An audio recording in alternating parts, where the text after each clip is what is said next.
Right now, your dog is the result of a 20,000-year experiment. 20,000 years! Before the pyramids were built, before the wheel was invented, before humans even figured out farming. We already had dogs. And here's what blows my mind. The people who first lived with dogs, Ice Age hunters surviving in minus 30 degrees Celsius with no food guaranteed, no shelter guaranteed, no survival guaranteed. Those people figured out things about dogs that most modern owners still haven't. They didn't have YouTube, they didn't have training books, they didn't have vets. And yet, we know from archaeology, from genetics, from 20,000-year-old graves, that their dogs were loyal, bonded, trained, so well loved that when they died, they were buried together with their humans. Today, I'm gonna pull 5 golden tips out of that 20,000-year history, things that ancient civilizations knew instinctively, and show you exactly how to apply them to your dog right now. Because it turns out, the oldest wisdom is still the best. Welcome to TrueWoof. If understanding your dog at this level is what you were here for, subscribe right now, because this is exactly what we talk about every week. The backstory. So, how did this all start?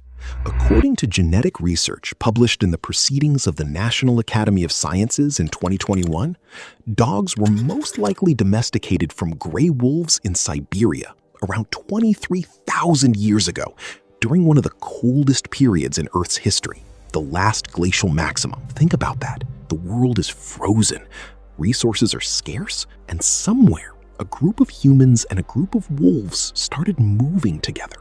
Scientists believe it worked like this. Wolves followed human hunters for scraps. The ones less afraid of humans got more food and survived. Over generations, those wolves became less aggressive, more social, more attuned to human behavior. And the humans started to notice these animals track better than we do, hear better, smell better, guard at night when we can't see. The partnership wasn't accidental, it was mutual. And what that tells us about training is the foundation of everything I'm going to share today. Tip 1. The Egyptian secret of the named dog. Tip 1 comes from ancient Egypt. We know from archaeological records that Egyptian dogs were given individual names. Not the dog, not the hound, names. We found tomb inscriptions with dog names like Blackie, Brave One, Reliable, and my personal favorite, one who is sniffing the ground. The most famous is a dog called Abutiu, a royal guard dog who lived around 2280 BC. When he died, the pharaoh ordered him an elaborate ceremonial burial. Linen wrappings, perfumed ointments, a stone inscription. The same treatment as a senior official. The Egyptians understood something modern science has now confirmed.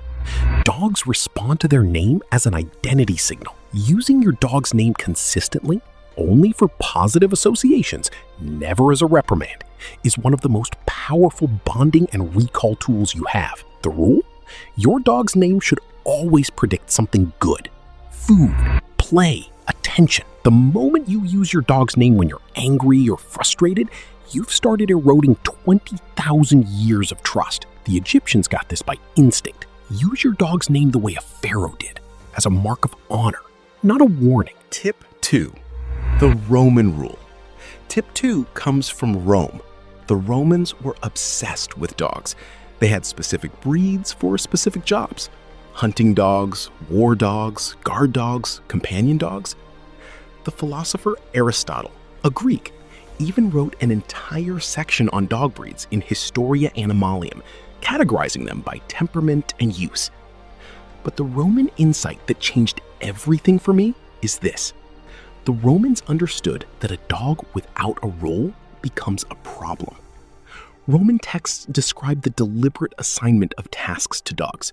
Hunting dogs hunted, guard dogs guarded, companion dogs accompanied. Every dog had a function. And dogs with clear functions were noted to be calmer, more obedient, and more bonded to their owners. Modern behavioral science has now proven why dogs are working animals. Their brains need a job. Mental stimulation burns as much energy as physical exercise. Your tip? Give your dog a daily job. It doesn't have to be herding sheep. It can be carrying the post, finding a hidden toy, doing 5 minutes of training commands before meals. Structured purpose is the difference between a calm dog and a destructive one. The Romans built an empire, partly on the backs of well-deployed dogs. You just need to stop your dog chewing the sofa. Tip 3. What 15,000-year-old graves reveal. Tip 3 is the most profound one, and it comes from archaeology. In 1978, in Israel, at a site called Ain Malaha, archaeologists uncovered a 12,000-year-old grave. Inside, the skeleton of an elderly human, and beside them, a puppy. The human's hand was resting on the puppy's body. This was before any formal civilization, before Egypt, before Rome, before anything. These were hunter-gatherers, people whose entire existence was about survival. And yet they chose to bury one of their own with a dog. What does that tell us? It tells us the bond was never transactional. It was never just about hunting or guarding. From the very beginning, humans and dogs chose each other for connection. The modern tip? The most effective training tool ever discovered is not a technique. It is time. Physical presence, shared experience. Research from the Horowitz Dog Cognition Lab at Barnard College shows that dogs read human social cues better than any other animal on Earth, including our closest primate relatives.